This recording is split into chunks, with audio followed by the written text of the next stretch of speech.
ये तो सभी जानते ही हैं कि भगवान श्री राम विष्णु के अवतार थे और उन्होंने मनुष्य योनि में आकर रावण जैसे महाप्रतापी का वध किया था। पर शायद आप ये नहीं जानते कि ऐसा क्यों हुआ, जिसके कारण विष्णु जी को श्री राम के रूप में जन्म लेना पड़ा। इसका कारण था विष्णु जी को मिला श्राप, जो उन्हें नारद ऋषि ने दिया था। ये श्राप उन्हें क्यों मिला, आइए जानते हैं। माना जाता है कि एक बार विष्णु जी से मिलने के पश्चात नारद जी एक नगर से होते हुए निकल रहे थे। तभी उन्हें वहां एक राजकुमारी का स्वयंवर होते हुए दिखाई दिया। जब वे स्वयंवर में पहुंचे तो वहां की राजकुमारी की सुंदरता को देख नारद जी उस पर मोहित हो गए और उन्होंने स्वयंवर में हिस्सा लेने का निश्चय किया।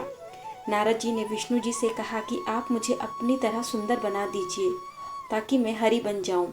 हरि का दूसरा अर्थ वानर भी होता है, किंतु नारद जी ये नहीं जानते थे। भगवान विष्णु ने उन्हें हरि यानी वानर का रूप दे दिया। वानर का मुख लेकर जब श्री नारद जी स्वयंवर में पहुंचे तो सभी ने उनका खूब मजाक उड़ाया। स्वयंवर में जब राजकुमारी ने उनका मुख देखा तो वह भी हंसने लगी। तब उसी समय भगवान विष्णु वहां एक राजा के रूप में आए और उन्हें देखकर राजकुमारी उन पर मोहित हो गई और उन्हें अपने वर के रूप में चुन लिया। वहां सभी लोगों के मजाक उड़ाने पर जब नारद जी ने अपना मुख आईने में देखा तो उन्हें सारी बात समझ में आई और वे बहुत क्रोधित हुए। तब क्रोध में आकर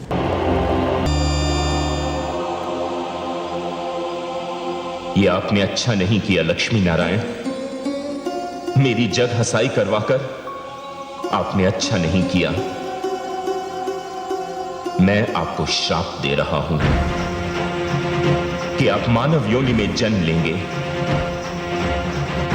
अपनी प्रियतमा जीवन संगिनी के वियोग को झेलेंगे और मुझे जो रूप देकर आपने मेरी जग हंसाई करवाई है,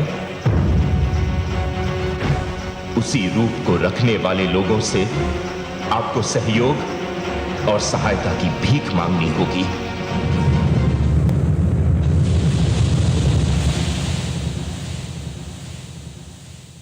हे लक्ष्मी नारायण, मुझे आज बहुत दुख है, मेरे मन में अत्यंत पीड़ा है। यदि आपको स्वयं विश्वमोहिनी से विवाह करना था तो आपने मुझे प्रोत्साहित ही क्यों किया? मुझे स्वयंवर में भाग लेने के लिए उकसाया ही क्यों?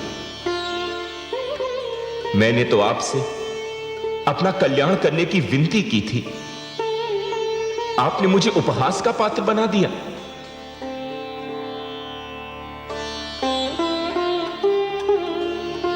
माते, माते आप कुछ कह क्यों नहीं रही हैं? अपने पुत्र के अपमान पर आप कुछ बोल क्यों नहीं रही हैं माते? हे कमलनयन, देवर्षि के प्रश्नों का उत्तर दीजिए। मुझसे इनका दुख देखा नहीं जाता, ये मुझे अत्यंत प्रिय है। देवर्षि, आपने 2 प्रश्नों का उत्तर चाहा है। पहला यह कि मैंने आपको विश्व मोहिनी के स्वयंवर में भाग लेने के लिए प्रोत्साहित क्यों किया, और दूसरा ये कि आपको वानर रूप देकर मैंने आपका उपहास क्यों करवाया। हां नारायण, और मुझे अपने इन 2 प्रश्नों का उत्तर यहीं और अभी चाहिए।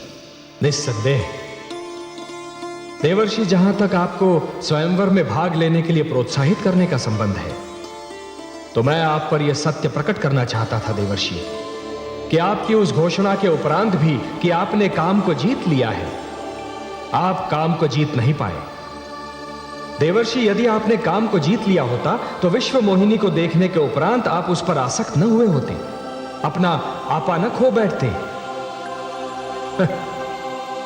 हे देवर्षि, धरती पर जो कुछ हुआ वो तो केवल मेरी लीला थी, सर्वत्र माया का खेल था। लीला थी, खेल था, माया थी? मैं समझा नहीं नारायण।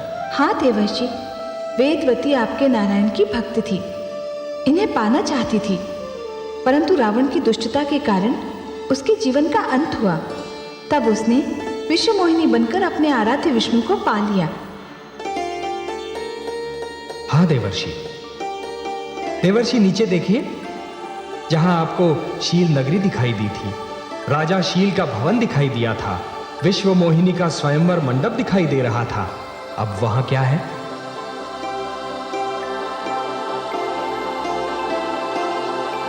किंतु हे लक्ष्मी नारायण, मुझे वानर रूप देकर मेरा उपहास करने की क्या आवश्यकता थी? देवर्षि, मैं तो केवल आपको यह बताना चाहता था कि जब किसी व्यक्ति के मन में अहंकार डेरा जमा लेता है तो उसका अच्छा भला रूप भी बिगड़ जाता है। देवर्षि, जब अहंकारी व्यक्ति अहंकार के मद में चूर सिर उठाए और छाती फुलाकर चलने लगता है तो यह भूल जाता है कि उसकी उस चाल और मुद्रा को देखकर बुद्धिमान व्यक्तियों को हंसी आती है। देवर्षि, जिस प्रकार दिए की लौ अपनी ही बाती को धीरे धीरे जलाकर राख करती है, उसी प्रकार ऋषि का अहंकार उसके तेज और तप का नाश करता है।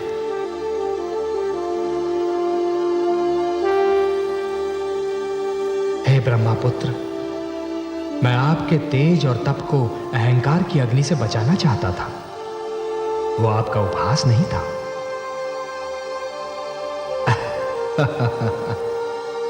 देवर्षि, मैं जानता हूं कि आपके मन से अब अहंकार निकल चुका है। मुझे क्षमा कर दीजिए लक्ष्मी नारायण, मुझे क्षमा कर दीजिए, मुझे क्षमा कर देवर्षि,